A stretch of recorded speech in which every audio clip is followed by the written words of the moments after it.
வணக்க மக்களே. நம்ம கார்த்திக் கதையில ஜனவரி 3 என்ன நடக்க போகுது அப்படிங்கறத பத்தி தாங்க இந்த வீடியோல இப்ப நம்ம பார்க்க போறோம். இந்த வீடியோவுக்கு மறக்காம லைக் பண்ணிக்கோங்க. நீங்க லைக் பண்றதுதான் எங்களுக்கு அடுத்த வீடியோ போடுறதுக்கு ரொம்பவே இன்ட்ரெஸ்டிங்கா இருக்கும். சோ மறக்காம லைக் பண்ணிட்டு இந்த வீடியோவை பாருங்க. சோ என்ன நடக்குது அப்படின்னு பாத்துக்கிட்டீங்கன்னா, நம்ம ஹீரோ இருக்காருல்ல, அவரு அந்த நகை எல்லாத்தையுமே மீட்டு கொண்டு போய் ஊரு பஞ்சாயத்துல கொடுத்துட்றாரு.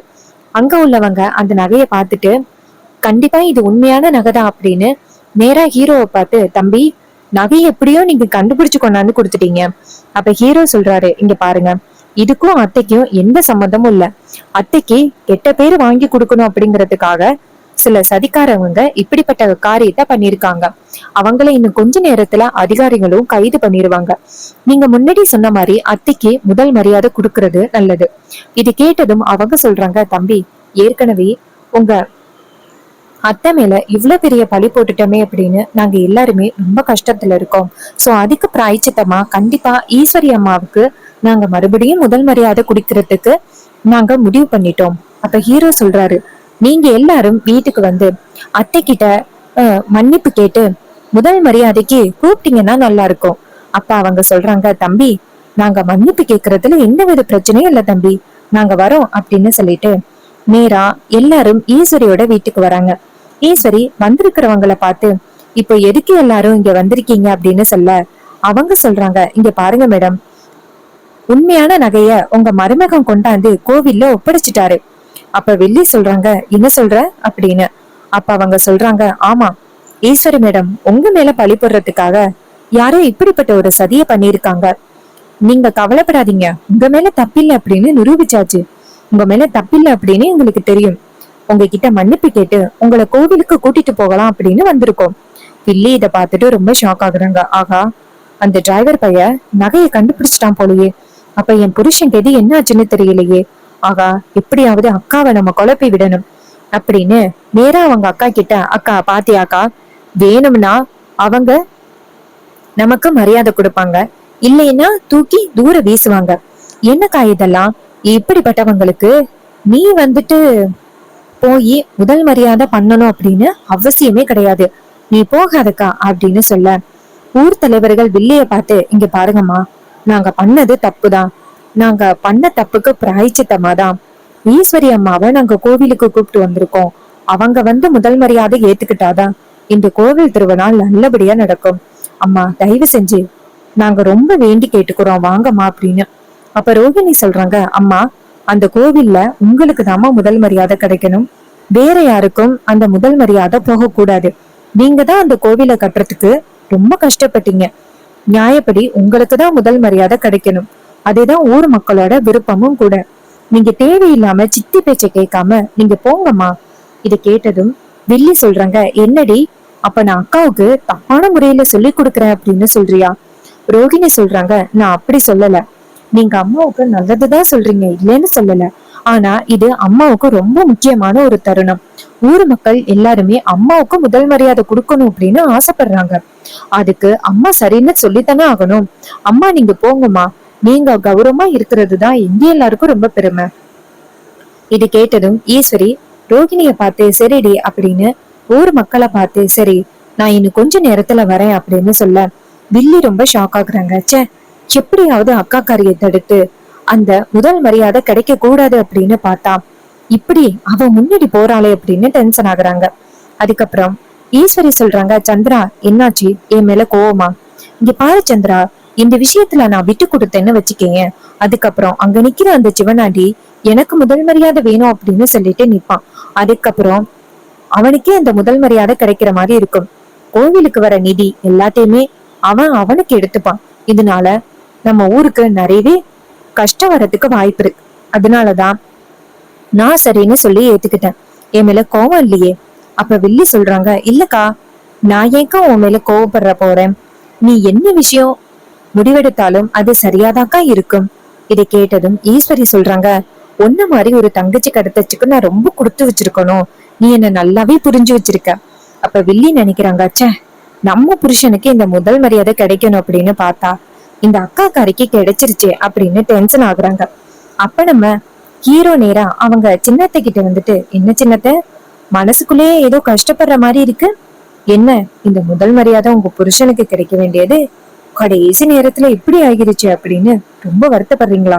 இப்படியே வருத்தப்பட்டுக்கிட்டே இருங்க. அதை பாக்குறதுக்கு தான் எனக்கு ரொம்ப சந்தோஷமா இருக்கு. கூடிய சீக்கிரம் நீங்க அந்த சிவனாண்டி கூட சேர்ந்துக்கிட்டு என்னெல்லாம் பண்றீங்க அப்படிங்கறத நான் அத்தை கிட்ட நிரூபிப்பேன். அதுக்கப்புறம் இருக்கு உங்களுக்கு. அதுக்கு வில்லி சொல்றாங்க, இங்க பாரு, அக்கா கொஞ்ச நாளைக்கு முன்னாடி என்ன சொன்னா அப்படின்னு உனக்கு ஞாபகம் இருக்கா? அந்த கடவுளே இறங்கி வந்து என் தங்கச்சி மேல தப்பு இருக்கு அப்படின்னு சொன்னாலும் நான் நம்ப மாட்டேன் அப்படின்னு அக்கா சொல்லியிருக்கா. மறந்துட்டியா அப்படின்னு. அப்ப ஹீரோ சொல்றாரு, எல்லாம் ஞாபகம் இருக்கு. ஆனா ஒரு தடவை உங்களை சந்தேகப்பட்டு பேசுனாங்களே, அது உங்களுக்கு ஞாபகம் இருக்கா? கரைப்பார் கிடைத்தால் கல்லும் கரையும். கூடிய சீக்கிரம் அத்தை கிட்ட கொஞ்சம் கொஞ்சமா விஷயத்த சொல்லி உங்களுக்கு ஒரு முடிவு கட்டுறேன். அப்போ வில்லி பயப்படுறாங்க. அப்ப ஹீரோ சொல்றாரு, சரி சரி வாங்க, அத்தைக்கு கொடுக்க போற முதல் மரியாதைய கண்குளிர பாக்கணும்ல, வாங்க அப்படின்னு சொன்னதும் வில்லி செம்ம டென்ஷன் ஆகுறாங்க. அதுக்கப்புறம் எல்லாரும் சேர்ந்து கோவிலுக்கு போறாங்க. அங்க போயிட்டு ஊர் மக்கள் முன்னாடி ஈஸ்வரிக்கு முதல் மரியாதை நடக்குது. இத பார்த்துட்டு வில்லிக்கு செம்ம காண்டாகுது. முதல் மரியாதை எல்லாத்தையுமே முடிச்சிட்டு நேரா எல்லாரும் வீட்டுக்கு வராங்க. அப்போ வில்லிக்கு செம்ம கோவம். நம்ம புருஷன் என்ன கெதி ஆனாருன்னு தெரியல. இந்த டிரைவர் பையன் கண்டிப்பா அவருக்கு ஏதாவது ஒரு வகையில பிரச்சனை கொடுத்திருப்பான். பாவம், அவரை எப்படி நம்மள வெளியில கொண்டு வர்றது அப்படின்னு யோசிக்கிறாங்க. அதுக்கப்புறம் நம்ம காளியம்மா நேரா அந்த வில்லிக்கு போன் பண்றாங்க. வில்லி போனை பார்த்துட்டு, ஆகா, அத்தை போன் பண்றாங்களே, சரி நம்ம மாடிக்கு போயிட்டு போன் பேசுவோம் அப்படின்னு நேரா மாடிக்கு போறாங்க. இன்னொரு பக்கம் ஈஸ்வரி வந்து நேரா அந்த இடத்துக்கு வந்துட்டு, சந்திரா சந்திரா எங்க போயிட்ட அப்படின்னு கூப்பிடுறாங்க. அப்போ நம்ம ஹீரோயின் சொல்றாங்க, அம்மா சித்தி போன் பேசுறதுக்காக மாடிக்கு போயிருக்காங்க. அதுக்கு ஈஸ்வரியும் சரி நான் போய் பாத்துக்கிறேன் அப்படின்னு நேரா மாடிக்கு போறாங்க. அங்க போயிட்டு இருக்கும் பொழுது வில்லி போன் பேசுறத பாக்குறாங்க. அப்போ நம்ம ஈஸ்வரி வந்து சரி சந்திரா போன் பேசிக்கிட்டு இருக்கா, அவளை நம்ம டிஸ்டர்ப் பண்ண கூடாது அப்படின்னு நினைச்சு அந்த இடத்துல நின்றுட்டு இருக்காங்க. அப்பதான் சந்திரா பேசுறாங்க, அத்தை கடைசி நேரத்துல இப்படி ஆகும் அப்படின்னு நான் கொஞ்சம் கூட எதிர்பார்க்கவே இல்லை. ஏதாவது ஒரு வகையில அக்காக்காரிக்கு கிடைக்க வேண்டிய முதல் மரியாதைய தடுத்து ஏன் புருஷனுக்கு கிடைக்க வைக்கலாம் அப்படின்னு நான் முயற்சி பண்ணேன். ஆனா கடைசி நேரத்துல அந்த டிரைவர் பையன் அந்த நகைய வந்துட்டு எப்படியோ கண்டுபிடிச்சு கொண்டுட்டு வந்துட்டான். நான் என்ன பிளான் பண்ணாலும் எல்லாத்துக்கும் அவன் தடையா நிக்கிறான். அதுக்கு காளியம்மா சொல்றாங்க, இங்க பாரு மருமகளே, நீ கவலைப்படாத, நம்ம அடுத்தடுத்து ஏதாவது ஒரு வகையில முயற்சி பண்ணிக்கிட்டே இருப்போம். இப்போ நம்ம ஒரு முயற்சி பண்ணி அந்த டிரைவர் பையனோட அம்மாவை காலி பண்ணோம். அதுக்கப்புறமா அவனை யாரு அப்படிங்கிறத சொல்ல வச்சோம். அதே மாதிரி மறுபடியும் நமக்கு ஒரு வாய்ப்பு கிடைக்கும். அந்த வாய்ப்பை பயன்படுத்தி அவனை காலி பண்ணிடலாம். நீ தைரியமா இரு மருமகளே அப்படின்னு சொல்ல வில்லியும் சரிங்கத்த, ஆனா அதான் எப்ப நடக்கும்னு தெரியல, நானும் ரொம்ப நாளா காத்துக்கிட்டு இருக்கேன். அதுக்கு காளியம்மா சொல்றாங்க, மருமகளே நீ கவலைப்படாத, அதான் நாங்க எல்லாரும் இருக்கோம்ல. அதுக்கு வில்லி சொல்றாங்க, இல்லத்த, நான் எந்த அளவுக்கு அவர் மேல பாசமா இருக்கேன் அப்படின்னு உங்களுக்கு தெரியும். இதே மாதிரி அவரை கடைசி வரைக்கும் நான் பிரிஞ்சு இருக்கணுமா? அதை நினைச்சாதான் எனக்கு ரொம்ப கவலையா இருக்கு. அதுக்கு காளியம்மா சொல்றாங்க, மருமகளே இதே போல நீங்க ரெண்டு பேருமே கடைசி வரைக்கும் பிரிஞ்செல்லாம் இருக்க மாட்டீங்க. நீங்க ரெண்டு பேரும் ஒண்ணு சேர்றதுக்கு நான் சரியான ஒரு பிளான் பண்றேன். நீ கவலைப்படாதம்மா. இதை கேட்டதும் வில்லி சொல்றாங்க, சரிங்கத்த, உங்ககிட்ட பேசணும் அப்படின்னு தோணுச்சு, அதான் பேசினேன். அப்போ ஈஸ்வரி இதையெல்லாம் காதுல வாங்கிட்டு ரொம்ப அதிர்ச்சி ஆகுறாங்க. தான் தங்கச்சி அந்த காளியம்மா கூட பேசிக்கிட்டு இருக்கா, அதுவும் அந்த சிவனாண்டி கூட வாழணும் அப்படின்னு சொல்லி பேசிக்கிட்டு இருக்கா அப்படின்னு. அப்போ வில்லி சொல்றாங்க, இங்க பாருங்கத்த, அக்காக்காரிக்கு நான் எவ்வளவோ பிரச்சனைகளை கொடுத்து பார்த்தேன். ஆனா அவ எல்லாத்துல இருந்தும் மீண்டு வந்துகிட்டே இருக்கா. அந்த டிரைவர் பையன் எல்லாத்துல இருந்தும் அக்காக்காரிய காப்பாத்திக்கிட்டே இருக்கான். அதனாலதான் எனக்கு ரொம்ப டென்ஷன் ஆகுது. எப்போ அக்காக்காரிய ஜீரோ ஆக்குறது அப்படின்னு தெரியல. அத்தை சீக்கிரம் இதெல்லாம் நடக்கணும்ட்ட. அதுக்கு காளியம்மா சொல்றாங்க, மருமகளே அதெல்லாம் நடக்கும் மருமகளே அப்படின்னு. அதுக்கடுத்து நம்ம என்ன பிளான் பண்றது அப்படிங்கறத பத்தி உன்கிட்ட கூடிய சீக்கிரம் சொல்றேன் அப்படின்னு சொல்ல வில்லி சொல்றாங்க, சீக்கிரம் சொல்லுங்க அத்தை. அக்காக்காரிய ஜீரோ ஆக்கணும். என் புருஷனை இந்த ஊருக்கு நம்பர் 1 ஆக்கணும். அவருக்கு முதல் மரியாதை கிடைக்கும் அப்படின்னு ரொம்ப சந்தோஷமா இருந்தேன். ஆனா கடைசி நேரத்துல அவன் அந்த நகைய கொண்டாந்து கொடுத்துட்டான். இல்லைன்னா இன்னரும் என் புருஷனுக்கு முதல் மரியாதை கிடைச்சிருக்கும் அப்படின்னு அந்த வில்லி கோபத்துல பேசுறாங்க. ஈஸ்வரி இது எல்லாத்தையுமே காதுல வாங்கிட்டு, சத்தம் போட்டு சந்திரா அப்படின்னு சத்தம் போடுறாங்க. சந்திரா திரும்பி அவங்க அக்காவை பார்த்துட்டு அதிர்ச்சி ஆகுறாங்க. டக்குன்னு போனை கட் பண்றாங்க. அப்போ வில்லி நேரா அவங்க அக்காவை பார்த்து, வாக்கா, எப்பக்கா வந்த அப்படின்னு சொல்ல ஈஸ்வரி சொல்றாங்க, நீ அந்த காளியம்மா கிட்ட பேசிக்கிட்டு இருந்தியல்ல, அப்பவே வந்துட்டேன்டி. இது கேட்டதும் வில்லிக்கு ரொம்பவே ஷாக்கு. வில்லி அவங்க அக்காவை எப்படியாவது சமாளிக்கணும் அப்படிங்கறதுக்காக, அக்கா, அந்த காளியம்மா எனக்கு போன் பண்ணி என்ன மிரட்டினாக்கா, அதான் நான் பேசினக்கா. ஈஸ்வரி சொல்றாங்க, நீ எப்படி பேசின அப்படிங்கறதான் நான் பார்த்தனே. அப்போ மாடியில ஒரே சத்தமா இருக்கிறத பார்த்துட்டு எல்லாரும் போறாங்க. போயிட்டு நேரா என்னாச்சு அப்படின்னு கேக்குறாங்க. ஈஸ்வரி ராஜாவை பார்த்து, என்னங்க, இவ அந்த காளியம்மா கூட போன் பேசிக்கிட்டு இருக்கா, அத நான் நேரடியாவே பார்த்தேன். அதுக்கு அவரு சொல்றாரு, இங்க பாருமா, அதான் உன் தங்கச்சி ரொம்ப நாளா அந்த காளியம்மா கிட்ட பேசிக்கிட்டு இருக்காளே, உனக்கு தெரியாதா? இத கேட்டதும் ஈஸ்வரி கேக்குறாங்க, என்னங்க சொல்றீங்க? அதுக்கு வில்லி சொல்றாங்க, அக்காக்கா, இது எதையே நம்பாதக்கா, இவங்க சொல்றத நம்பாதக்கா. ஈஸ்வரி சொல்றாங்க, இங்க பாருடி, நான் உன் மேல எவ்வளவு நம்பிக்கையில இருந்தேன். நீ எனக்கு எப்பவுமே வந்துட்டு நம்பிக்கையான ஆளு அப்படின்னு நினைச்சுக்கிட்டு இருந்தேன். நீ எனக்கு இவ்வளவு பெரிய துரோகத்தை பண்ணுவ அப்படின்னு நான் கொஞ்சம் கூட எதிர்பார்க்கவே இல்லை.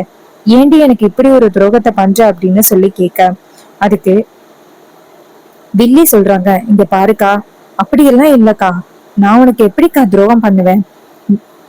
நீ எனக்கு அக்கா, எனக்கு ஒரு அம்மா மாதிரி. நான் எப்படிக்கா உனக்கு துரோகம் பண்ணுவேன்?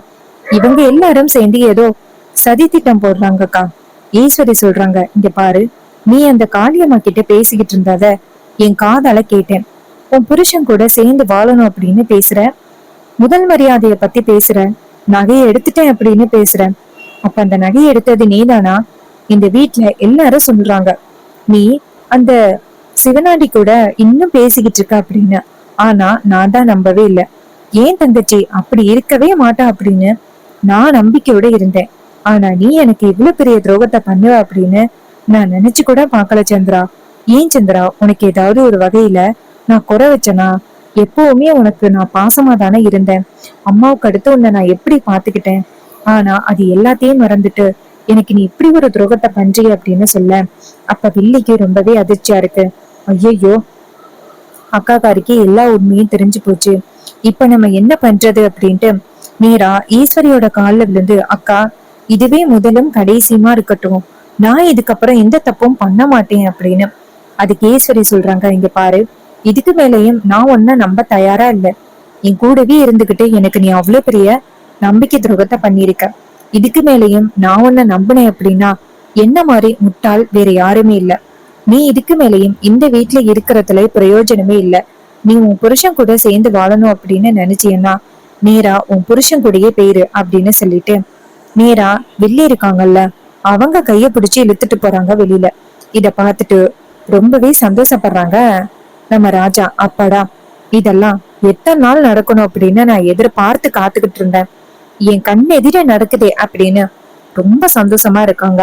அப்போ வில்லி வந்துட்டு அவங்க அக்காவை கெஞ்ச, ஈஸ்வரி வில்லிய இழுத்து கொண்டு போய் வீட்டு வாசலுக்கு வெளியில தள்ளுறாங்க. இத பார்த்துட்டு நம்ம ஹீரோவுக்கு அப்பதான் நிம்மதியாகுது. எப்படியும் அத்தையாவே அவங்க தங்கச்சி எப்படிப்பட்டவங்க அப்படிங்கிறத புரிஞ்சுக்கிட்டாங்களே, இதுவே போதும் அப்படின்னு நம்ம ஹீரோ ரொம்ப சந்தோஷப்படுறாரு. அதுக்கப்புறம் வில்லி நேரா அவங்க அக்காவை பார்த்துட்டே நிக்கிறாங்க. ஈஸ்வரி சொல்றாங்க, இனிமே இவன் இந்த வீட்டுக்குள்ள வரவே கூடாது அப்படின்னு கதவை இழுத்து சாத்துறாங்க. இத பார்த்துட்டு வில்லிக்கு ரொம்பவே அதிர்ச்சியா இருக்கு. கண்டிப்பா ஒரு நாள் ஈஸ்வரிக்கு அவங்க தங்கச்சி எப்படிப்பட்டவங்க அப்படிங்கிற உண்மை எல்லாமே தெரிய வரும். அது எல்லாமே தெரிஞ்ச பிறகு அவங்க என்ன முடிவெடுக்க போறாங்க அப்படிங்கிறத நம்ம வெயிட் பண்ணி பார்க்கலாம். ஸோ இதே மாதிரி இன்னுமே அப்டேட்ஸ் வேணும் அப்படின்னு நினைச்சீங்கன்னா நம்ம சேனலை மறக்காம சப்ஸ்கிரைப் பண்ணிக்கோங்க.